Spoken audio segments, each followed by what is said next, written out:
Everyone, Amarathi back with another build guide, and today we have the Frostbite Shatter Spellblade. Now, for those of you who have tuned into my stream last patch, you may have seen me playing this, and it was a pretty strong build then. But we have some new unique boots called Snowdrifts, as well as Legendaries in the game now, which are giving a huge bonus to unique heavy builds like this one. And that's taken this build and jumped it up significantly in its damage potential and its potential to freeze enemies. Why you should play this build is because it's a Spellblade Shatter build that looks cool. It's stacking a huge amount of Frostbite on enemies very quickly, it's generating a whole heap of ward, and then it's using that ward to gain some of the highest movement speeds I've seen of any build. So let's get stuck into it. As usual, build planners for my in-game character and ideal stats are below. Click the links down there. If you want to see me playing this build and ask any questions, you can join me on twitch.tv/Amarathi. The key uniques you'll need for the build are the dual Hummingbee one-handed swords and the Frostbite shackles. If you are leveling with this build, I would run a standard hit damage shatter build and only swap once I have all of these uniques. The Hummingbees are normally considered a leveling weapon, but since we don't care about the flat damage and they are some of the fastest attacking weapons in the game because of their high based attack rate and the additional melee attack speed on top of that, they are perfect for this build. This, combined with our Shatter Strike setup, is going to generate an absurd amount of melee hits to get Frostbite application up high, but also generate ward because of that ward on melee hit. Being easily able to generate high amounts of ward also means that we'll be getting a free 40% move speed and 40% elemental damage per 10k ward per sword. And I've seen this build peak as high as 50k ward. The Frostbite Shackles are a rare boss drop from the Blood, Frost and Death timeline and are perfect for this build. In addition to the Frostbite and Freeze related affixes, they also give 1% ward retention per uncapped cold res. This allows us to stack up a heap of cold res on the build, especially with the new sealed affixes, and get between 500 to 1500% ward retention. Finally, the new boot Snowdrifts are giving us 2% frostbite effect per 10% freeze rate.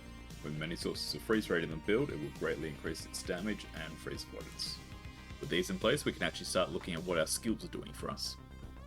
Our bread and butter spender skill is going to be Shatter Strike. Within that tree, we'll be taking Whiteout for their 2 additional recasts, Icy Flows for the mana efficiency, and Ice Blink for the attack speed. From there, we can opt to run the Icicle version for the screen-wide clear and higher damage potential using Frozen Shrapnel and Frigid Efficiency. Or, we could run the higher ward generation build with Shiver, creating a larger attack area and not killing off the trash with Icicles before we can get to it.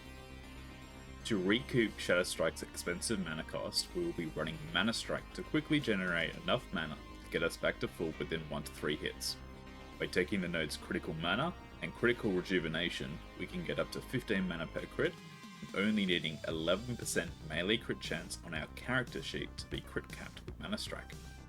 Hitting multiple enemies will get us to full mana on a single hit, while single enemies like bosses may take around 3.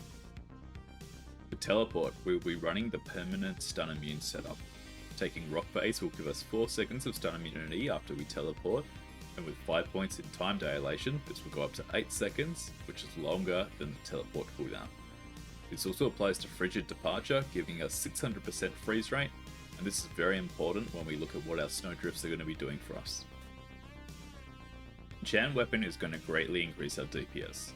We can take 5 points in Celerity for the immediate attack speed, as well as taking the Icicle Strike nodes to give us 20% chance on melee hit to summon an Icicle. All these Icicles are going to also apply Frostbite. We can also take To the Bone to make sure that those Icicles are piercing. Lastly, we'll be taking Flame Ward. I've got my recommendation for how to set up in this build below, but you're happy to run with whatever you want. The build enabling affixes on your gear are going to be the Frostbite on hit for cold skills on your chest, helmet, and adorned idols. Other than that, just look for Frostbite effect or cold damage over time. Throne of Ambition fits really nicely into this build. For offensive gearing options, focused on Frostbite on hit with cold skills, crit chance to 11%, freeze rate, intelligence, and elemental or cold damage over time. The defenses get 100% critical strike avoidance, resistance above 65%, as much cold resistance as you can fit in the build, and increased armor. Lastly, Legendaries, as fun as they are an absolute nightmare for content creators and build theory crafters. I'm going to recommend the stats you should put on the existing uniques in the build, and then go through additional uniques that can be added if they are legendary. The Snowdrifts will want additional move speed and cold res.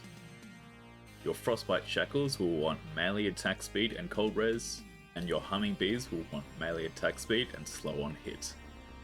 You can look at adding a Bone Clamor Babutte to the build because of its dex and intelligence, as well as a Strand of Souls. Once again, look for the current existing build planner as to what affixes you would want on that.